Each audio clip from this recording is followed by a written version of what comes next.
Hello and welcome into Mother Speaks here on UK Health Radio. I'm Clara Apollo, your host and guide here for this episode. I'm an elemental Qigong energy mentor dedicated to authentic expression through movement and sound.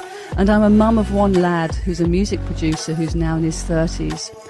But we're all here in the mother realm together. We're all birthed from the mother. We all stand on our great grandmother Earth. But as we're in this zone together for the next little while, please do go and make yourself comfortable and settle into your being, and let's begin. In this show, we speak into mothering things that matter on topics across the birthing board, from babies to books, artworks, music and new projects, to remembering to parent our relationships, animals and oneself, plus all the conundrums of being seen as a woman in this day and age. So this show is inspired by our Wake Up Mother community. A race of us were called together to co-author the book Wake Up Mother, which is a rich and varied adventure through our experiences so far that you can find out more about on our website, wakeupmother.com. And on one of the previous episodes, we had the world-renowned angel author, teacher, grandmother, the octogenarian Diana Cooper was in talking about, well, she's talking about many things actually, but the dance between the masculine and the feminine energies and how conscious communities are the way forward into the golden age. Honestly, I've never seen her so clear and erudite. Her wisdom just spills like from every pore. I was really bowled over in the most incredible way. So if you feel drawn and you haven't heard that before, then drop over to our on-demand section here on UK Health Radio or on podcasts. Plus that episode appears on Chi Time TV, which is my channel on YouTube. But on to this week. And we are diving deeply into the child-free zone with two exceptional women, Jennifer Flint and Lise Wild. So Jennifer is one of the contributors to the Wake Up Mother book.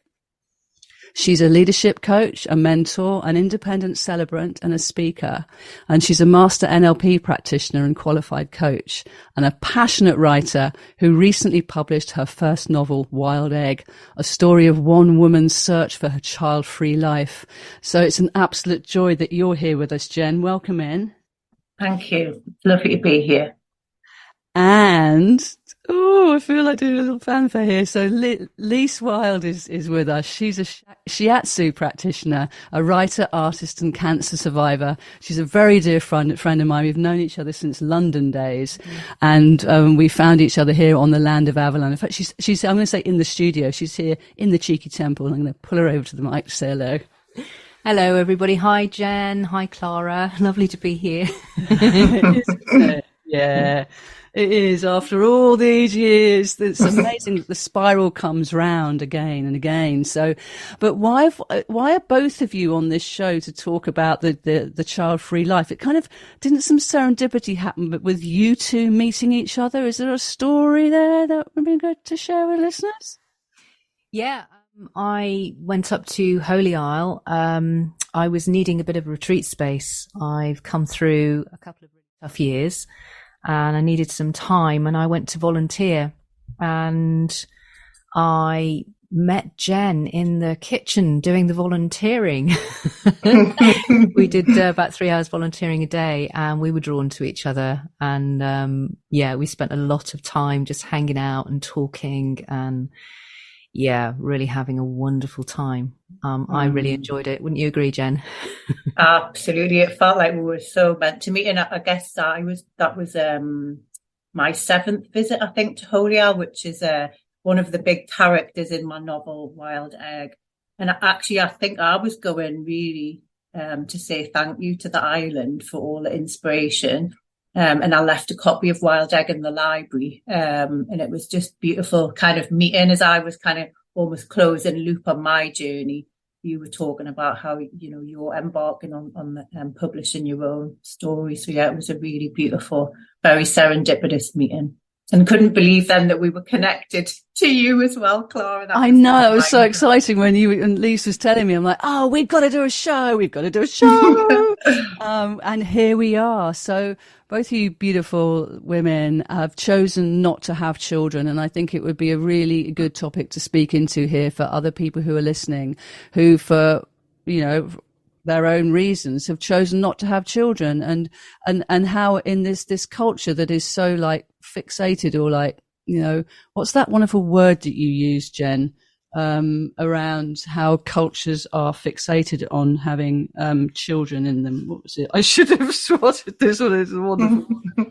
Come on, it's in your chat. I know, I'm like, what word are you talking about? Yeah, it begins with, oh, they're well mean. Anyway, you chat amongst yourselves and I will find this one.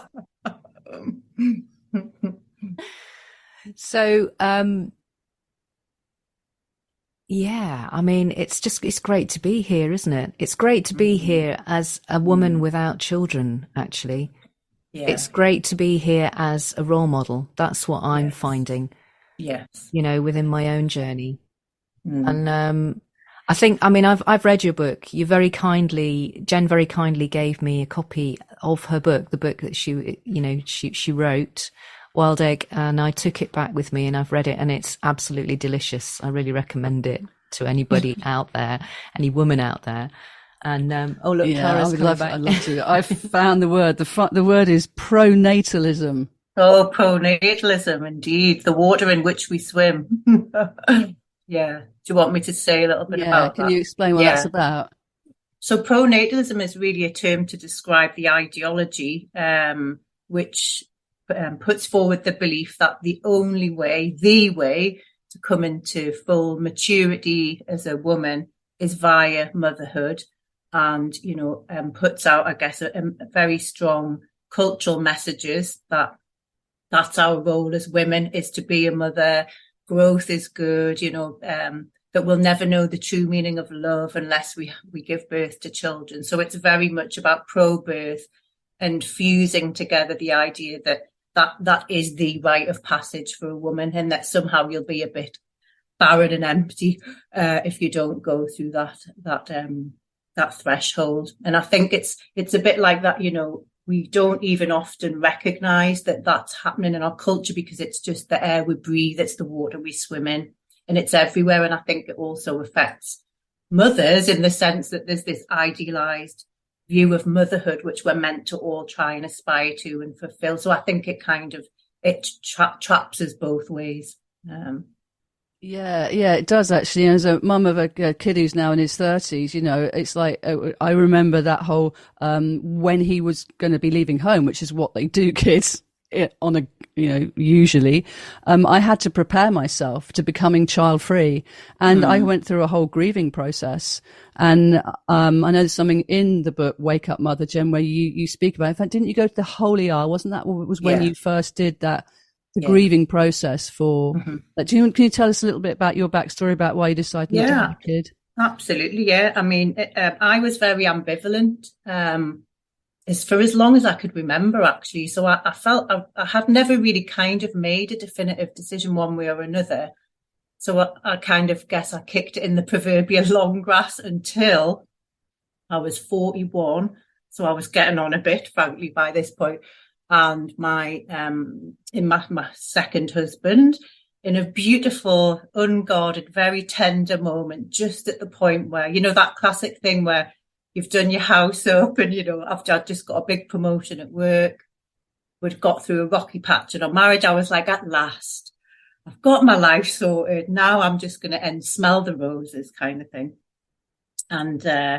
And he turned around one evening and just looked at me straight in the eyes after, admittedly, a few glasses of fizz, and said, I'd really like us to have a baby. And my mouth just like hung open for a few moments.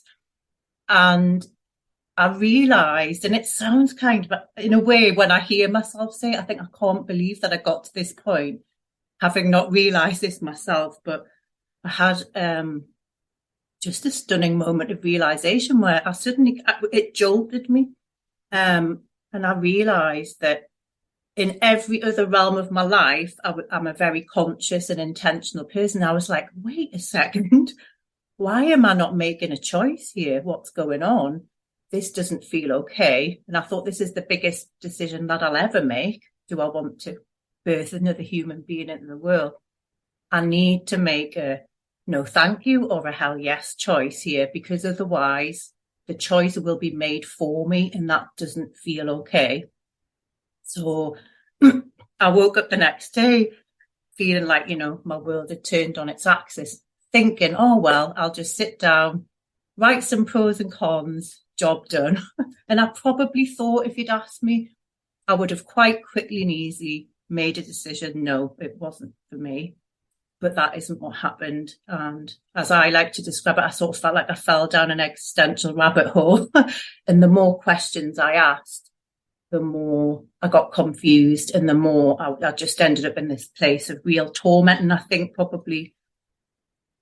looking back, because it's 10 years ago now, what happened to me was, I think this social conditioning from pronatalism began to surface. So I started to worry about, it was like there was this little voice going, is there something wrong with me? Like, am I selfish and cold? And like, is there something not right? And will I regret it if I don't have children? And all of this stuff just came to the surface that I'd never really been conscious of it. And I didn't even realize at the time it was what I now know is all the pronatalist conditioning that I had, as we all do.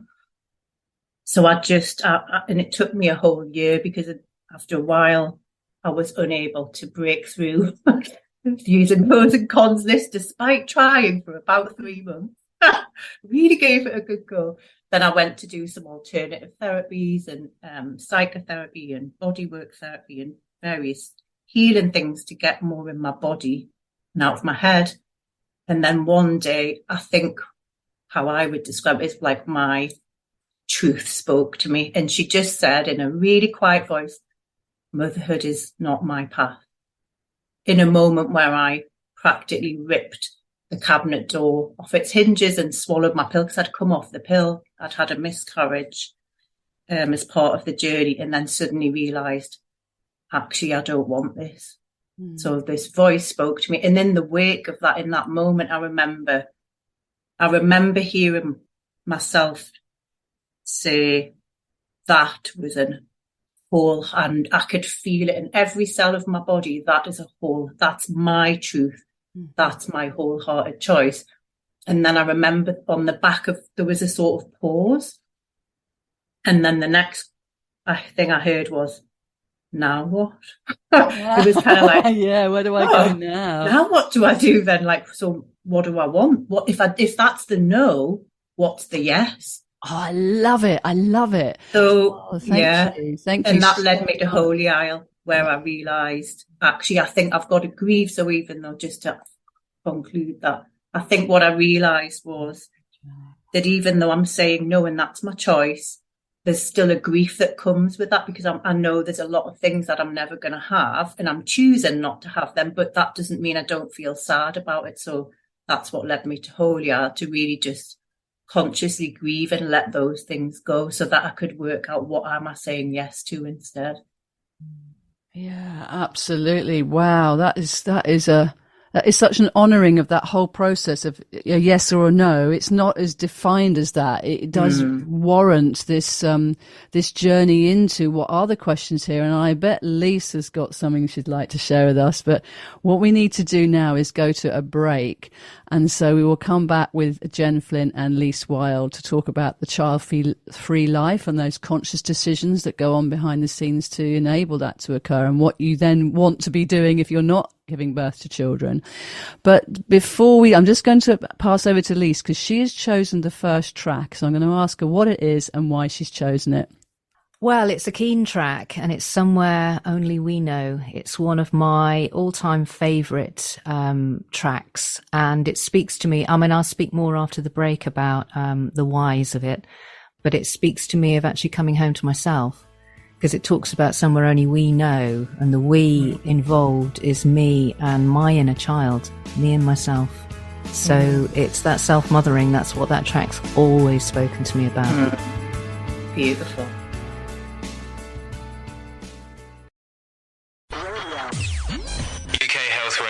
The station that makes you feel good.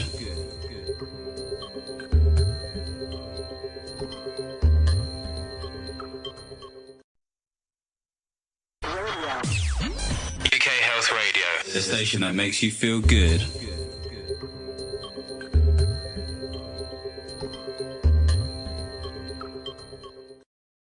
So you're back here on Mother Speaks with me, Clara Apollo, here on UK Health Radio with my guests on this episode, Jen Flint and Lise Wild, talking of the conscious decisions behind making, about having a child-free life.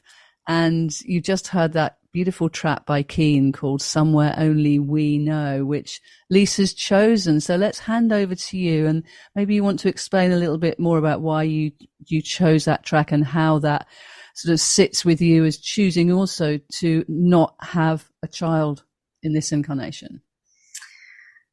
Yeah, that's an interesting one for me. And I think my decision started when I was very young. So probably, I think I was around the age of 6 or 7. And unbeknownst to me, that was when the decision, the seed was kind of put into my psyche.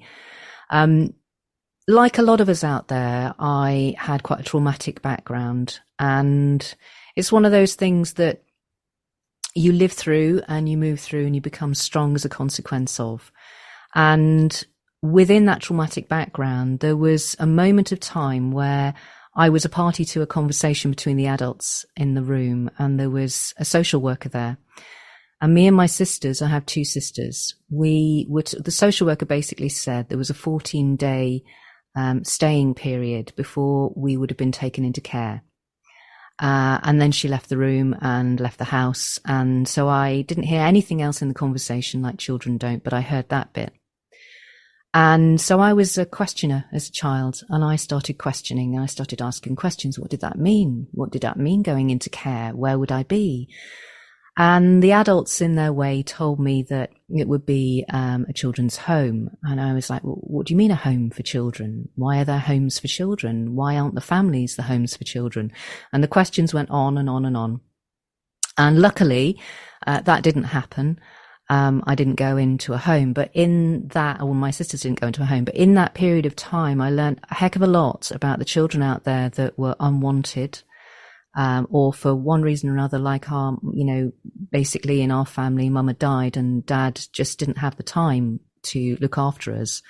And we were lucky because we found other ways around that rather than having to go into care. But there are a lot of children out there that don't have that kind of support around them to be able to stay in a home, in a family home space. They go through the system into the foster system. If they're lucky, they get adopted, but they are in the children's home arena.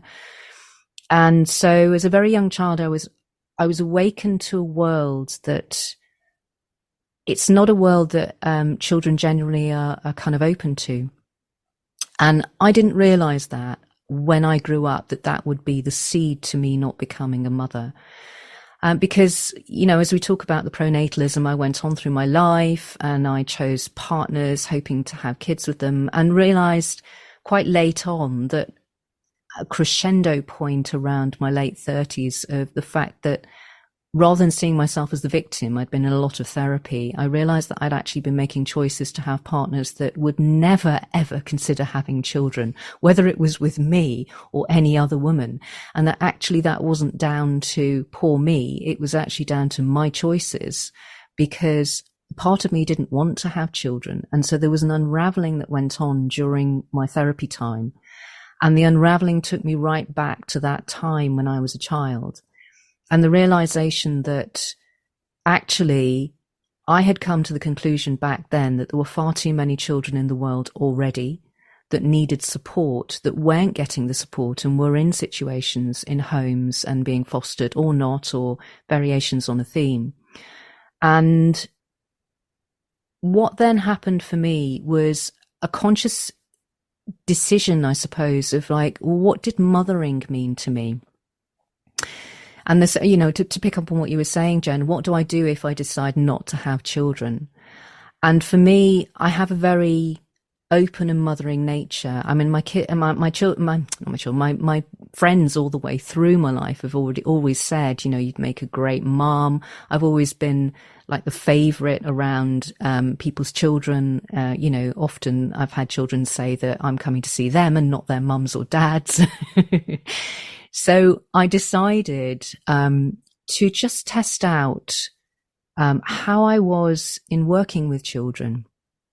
just to see and just to alleviate some of the grief that was going on, to be around children. If I wasn't going to have children of my own, did this mean I wasn't going to have children in my life, or was it only going to be through friends? And I thought, well, let's go and do some work. So I became a play worker. Well, I did some volunteering up in community service volunteers up in Bristol. I don't think it exists now, but I was impressed, but they were impressed with what I did, and they put me through my play work level 2. It's another side of my career, running concurrently with my shiatsu work, that I don't often talk about. But actually I've done over the years play work, forest school leader, volunteer coordinator. I've done play schemes. I've youth work, community development, all working specifically with the children, running different community, spaces and stuff like that, helping them build shelters and, doing young inspectors to inspect services around the areas. And I did this for a period of about 10 years, but it was away from my normal life. I think I kind of kept it as this kind of secret little thing that I did that was a part of my career. It's funny. And then I dropped it all because the charity sector kind of got very difficult to be a part of. The funding wasn't there. And it's kind of been poking me on the back of the shoulder for quite some time. And I've, in more recent years, been a shiatsu practitioner and worked with a lot of adults and had a craving, somewhere. And it's the craving I realize now that is about where my mothering wants to be, yes, which is with the greater amounts of children. For me, it's not about being a mother of 1 child, 2 child, 3 children. It's about being that role model figure for many children. And as a consequence of that, I'm very excited to say that in the last few months, I've actually taken on board a couple of days' work in my recovery period from breast cancer. I'm coming back out into work, and I'm doing a couple of days as a teaching assistant in a primary school. I can't tell you how much I love it. Working with 8 and 9-year-olds. They're great. And it just gives me an opportunity to be that brief role model in their lives for that period of time. And it's been amazing to feel that mothering energy, and my variation of what that looks like for me, supporting children, and that just touches that young girl in me that, needed that at the time and, would have been in a world where she was without that support. So that's how I've kind of come to this place. Beautiful. I really recognise something you said there's really resonated with me, Lisa, about this idea of, I think, I have great respect for anybody who I think especially consciously takes on the role of being a parent. I think it's an incredibly tough job to do well. And I think my way of thinking about it is that it's a very singular thing. It's a very intense role, and it demands your time and energy in a very intense way in this little unit of your family. And I think what I recognise very like you is it wasn't how I felt my energy wanted to be expressed. And I think for me, it was about, and I think this is the beautiful gift that's come from ambivalence, because I'm so grateful now that I was ambivalent for so long, because I realised it wasn't binary. It wasn't, yes, do I want to be a mom or not. There was something in between the crack. There was something to be excavated, which is exactly what you said about, I don't want the role of that in how I understand a mother to look biologically, but I've got this pulsing, vibrant, hungry, mothering energy that wants to come through. And I think that was what was there. I think that's why I was ambivalent, because and I had to kind of almost separate. There is something there, but it's not about being a mother per se. And I think what's come on the back of it for me is about, part of that's been about writing my book, but what's emerging at the moment is I can feel this energy towards wanting to work with young women. So I think my leadership work, my coaching work is starting to go in that direction. So I have a similar thing of like, I want to spread that quite wide rather than it being focused and singular. inside a family unit, and that just didn't feel like the way my energy wanted to get expressed. So yeah, thank you for that. That really resonates. Yeah. I mean, it's also this, for me, it's become a wider issue as well, because within the family unit, as we see these days, that I've seen a lot through the play work that I've done, there is often there's a lack in terms of the amount of kind of role models and examples the children are getting, because we don't have the extended families so much these days. So they don't have those figures in their lives to kind of see and to emulate. It's like everything's been downsized into like the box form almost. And in the last 20 years, I feel that children have become a lot more insular. And so because they do learn, it's been proven they do learn from everything they see around them more than what they're being told and taught. And therefore, they need to have the good role models out there, the people that are going to show them potentially which other ways, you know, of being a human, of being a good human and a value in this world can look.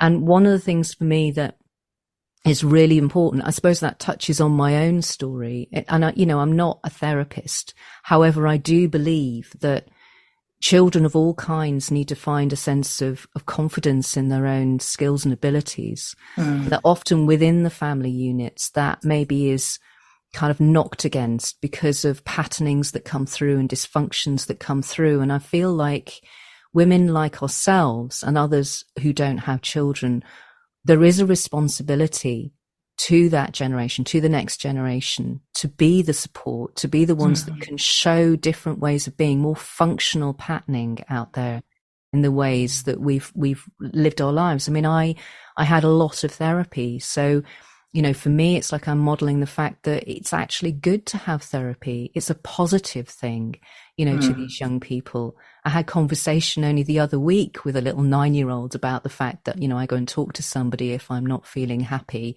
you know, and that kind of thing. And it's just starting to make those things, normalizing those things a lot more. And that's really, really important to me and what I'm bringing to the table. Yeah. I was going to build on that from the perspective of my way into therapy was exactly the same, in the sense of, I don't know what to do with this ambivalence. And I think when I look back now, I was disconnected from myself, really. I was very in my masculine energy. I didn't really have a strong sense of like who I was and connection, in that sense of being at home and at peace in yourself. I remember feeling for a long time as an adult really uncomfortable in my own skin. And I think for me, and talking to a lot of women who've particularly chosen to be child-free, I think because you're going against the grain, you are othered, and you have to combat, I think, a lot of cultural messages. I think there's an invitation there to go deeper, to really connect to like, what is it that I want? Who am I? What kind of life do I want to create? So I think regardless of whether anybody ends up choosing to be a parent or not, I think having that self-inquiry, intentionally leading your life, I call it leading your life by design, not default, I think is one of the most powerful and beautiful and important gifts that we can give anybody. So I think it's wonderful to be, you know, like you're saying, to be role modeling that and opening that conversation for young people so they know they've got a choice and be empowered in the choice. It's going to be make your heart sing, that's going to fulfill you, and that you're going to be able to put your energy into it in a really wholehearted way and know whichever path you take, it's completely valid and equal. And I think we need to have more stories, I think, like ours out, just so that young women particularly know that, especially in an age where we're seeing some of the, you know, the bodily autonomy being rolled back, for example, in Roe v. Wade. I think it's even more important now for that message to be out there. Brilliant. Thank you. Thank you so much. There's a piece I want to pick up on that you've both been speaking about so beautifully, but we need to go to another break, and a track that you've chosen this time, Jen. Would you like to tell us what it is and why you've chosen it, please? Yeah, it's John Baptiste, I hope I've pronounced his name correctly, called Freedom. every time I listen to this, and I'm finding it more as I get older, because I'm so at peace with all the choices I've made. This speaks to me about the freedom to choose the life you want to live, and how liberating it is to know that you're aligned to your true nature. UK Health Radio, the station that makes you feel good.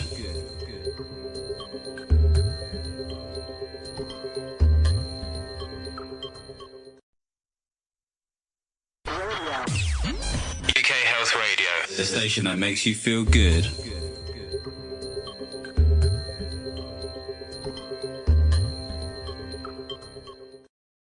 So you're back here on Mother Speaks with me, Clara Apollo.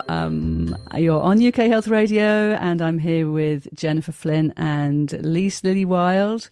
We're talking about the child-free life and the choices that come from deciding not to have your own children, but to indeed be so aware of the children being brought up in our culture, and the young adults, the young women that they're becoming.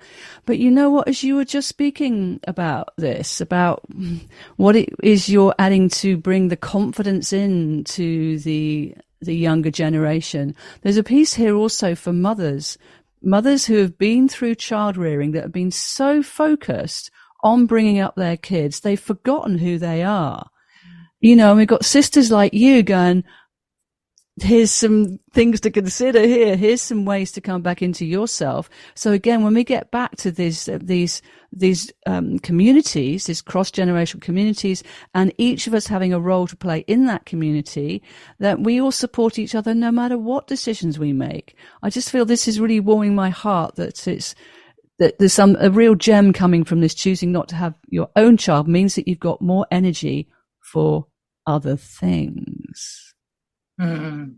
That's really interesting. And what's resonating for me is when I published my novel last year, Wild Egg, which is very much inspired by my journey, although it's a fictional account of it. What I hadn't prepared for at all was the number of women who read the book, who are mothers, who came back to me and said, wow, it's really made me think about, and often they would say, I just fell into it. I didn't really know that I had a choice, or I kind of felt like I sort of was pressured into it, but who were talking from the point of view of, this is what I'm exploring now that my kids are leaving home or have left home, or I'm getting older. It's almost like, I think I've come to believe that a lot of the existential questions and inquiry that you perhaps go through inwardly, when you're consciously choosing not to do the thing that is positioned as the rite of passage for a woman, is what a lot of women then later in life, after they've had their kids, the whole empty nest thing, suddenly go, oh my goodness, I've realised that I've come kind of back out the other side from this intense experience. It takes so much energy on every level, and I'm left going, hang on a second, who am I beyond the role of mother? Because it's so consuming. And I think it's almost like I'm using that in a very general way, have done some of that inward work because we've just done it at a different point in our lives. So I think there's a real beautiful synergy and conversation that I'm certainly finding I hadn't expected to have. And it's really, it's beautiful and it's heartwarming. And I think it really feels like, and I get frustrated because I think I don't agree with, or like, the fact that I think pronatalism tries to put a wedge between the childless and the child-free, and between parents and non-parents. I think it's about coming together as women, and because we all have a shared experience in this culture of pronatalism that affects us, and how can we support each other to really come home to ourselves in the fullest expression of who we are as women. Yeah, I totally agree with that. And it's, we need to find our full expression somehow. I mean, for myself, as Clara mentioned, I've just been through a whole breast cancer situation, and the breasts very much for me represent that mothering energy. And I've had to really unpick a lot of the trauma in my background, and a lot of it settled with my mum. And in fact, because I didn't really know her. She died when I was quite young, but my sense is that she was probably one of those women who, like ourselves, probably wouldn't have chosen to have children had that been the option during that time, but was overwhelmed with that situation and then the breakdown of the marriage and the situation with that. And so gave up. Just instead of continuing on, just decided to give up and kind of, went down a whole track, and which ended in her demise. And that had a profound effect on me. And the unpicking of that for me in later life, and it's like, and this is what I'm saying when I talk about the role modeling. It's, I suppose for myself, because of my own journey, it's become an essential part of my story to be that person, be the best variation of myself that I can be. Because if any child out there is going to see me and see that, and that is going to give them something that they can emulate at some point in their life. Maybe they won't remember my name, but they'll remember that moment and that conversation, and it's going to help them make some different choices so they don't end up down a track of needing masses of therapy for a lot of trauma in their backgrounds, because they'll have that one person, that wing woman, if you like, who was like that, mothering role model somehow. And that's, because it's like the whole cancer story for me felt very much like I was going in, and I got this very strong download of I was going in, and it was a stage 3. So it was touch and go in terms of whether, it would have metastasized. Luckily for me, it didn't, but I felt like I was going in to experience to then come out. And I've written a lot about it. And my mum, I've written about her as well. And the realizations of the love that I had for her, even though she wasn't available to me. And there's something around, separating our love for our mother in terms of, our ability to be mothers. It's like, it's not that they've failed if we don't become mothers. My mum did the best that she could, and I'm sure both of yours, Clara, and yours, Jen, did as well. And it just doesn't mean to say just because we are women that we need to be having children. But certainly we need to be looking at dealing with deeper levels of trauma within our lives, being supportive to those young people, whoever they are out in our world, and as women who don't have children, we have that, as you say, we have much more of an insight on that, to be able to step back, to be able to see the wider picture and where everything fits in. And it's that in-between place between, authorities or counselling or, the kind of more labelled kind of help and support that's out there, and actually what community to me really means. This is all a part of it. And in ancient communities, there would have been women like ourselves as well. We would have been medicine women. And that's kind of what we are now. And I feel like coming through the cancer story for me has really crystallized that inside me. That's what I am. That's what I carry. That's where I come from. And that's the seed of the motherhood that I bring to the table now. Beautiful. I'm reflecting on as you're speaking there. I notice, and again, maybe this is just my experience, I don't know, but I notice like, a lot of my friends who are my age, sort of early 50s, who are now coming out of the other side of having had children relatively young.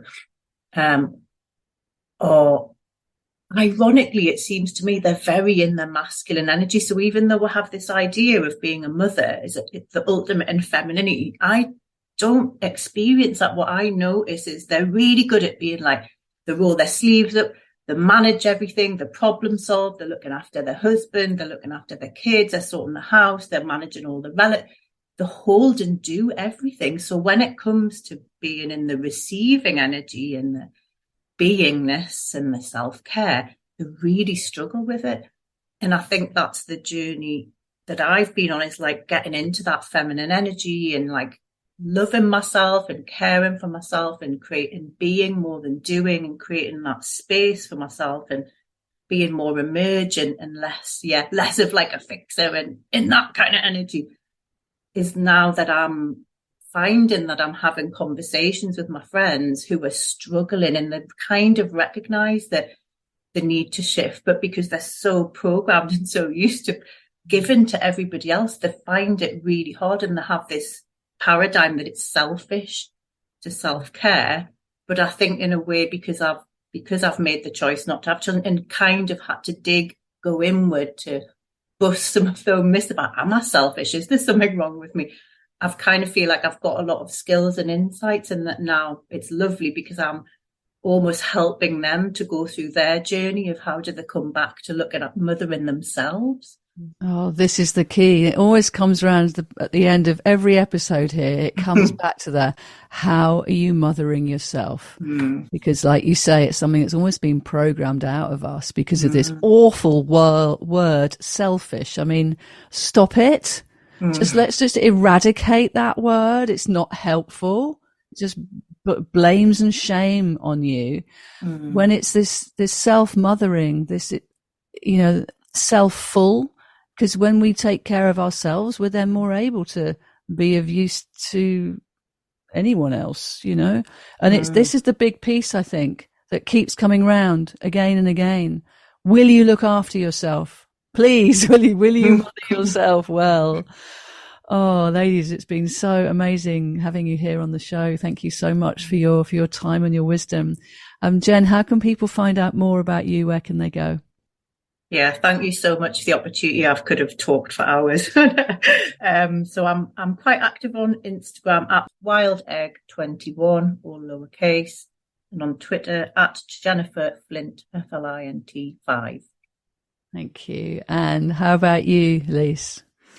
So I'm quite active on Instagram. You can find me under Shiatsu Wild Lise, and that's WILDLYS. Facebook, Lise Lily Wild. And also, I've got my website, which is www.wildrelease. So that's wild, RELYS.com. Yeah. And you've been doing a few funky things on TikTok as well, haven't you? I've seen you in there. That's been really good. Anyway. Yeah. Oh, thank you. I feel like a group hug is here, really. Oh, bless you all. Thank you so much for what you shared. And yes, if you're looking to add more energy, wisdom, magic into what you do, you may like to drop over to my website, claraapollo.com. This is CLARAAPOLLO.com, where you will find access to courses in elemental qigong and hypnotic inner alchemy meditations, the likes of which help me stay stable in these shifting times. It's like I can feel this sort of percolation of my future self kind of like bubbling away inside, and these energy embodiment moves and meds really do help to keep me steady as I kind of anchor into the heart of the earth to cultivate this humble power that enables me to do what I'm here to do. But I can't do this alone. None of us really can. And this is where our Wake Up Mother community comes into its own. The whole project is developing like a wise mother. And in a couple of weeks, the other women involved with setting up the Mother Speaks Radio, I'm talking about Sarah Lloyd, Zoe Foster and Kathy Bell, will be back in again to explain what's been going on behind the scenes and what our plans are for moving forwards. Oh, yes, it is rather exciting, but there is already much for you to lean into via the website wakeupmother.com and the wakeupmother_ community on Instagram as well. So yeah, as we're coming towards the end of the show, it's just remembering that our inner fortitude, our physical abilities and our mental health are our greatest allies at this time of great change. And so we can remind each other to step into the self-mothering and here on our mothership, we can hold one another in recognition and respect and awe and wonder and love, and you're included because you're here with us now. So why don't we take a deep breath in to our bellies and receive this affirmation. So breathing in now.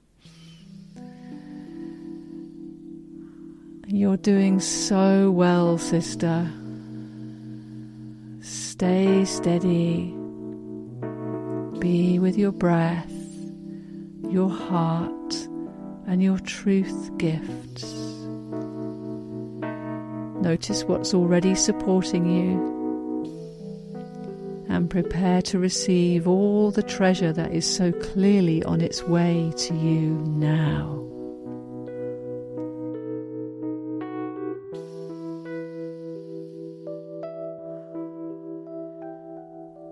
And I hope that you've enjoyed this episode of Mother Speaks. And if you'd like to listen again or share with a friend, you can do so here on ukhealthradio.com or on our podcast stream, Mother Speaks Radio. And next week, the dance choreographer, film director and author of The Path of the Priestess, Sharon Rose, is with us, revealing how aligning with your inner priestess can assist your self-care revolution. So until next time, keep your chi up, my friend, and thank you so much for listening to Mother Speaks on UK Health Radio.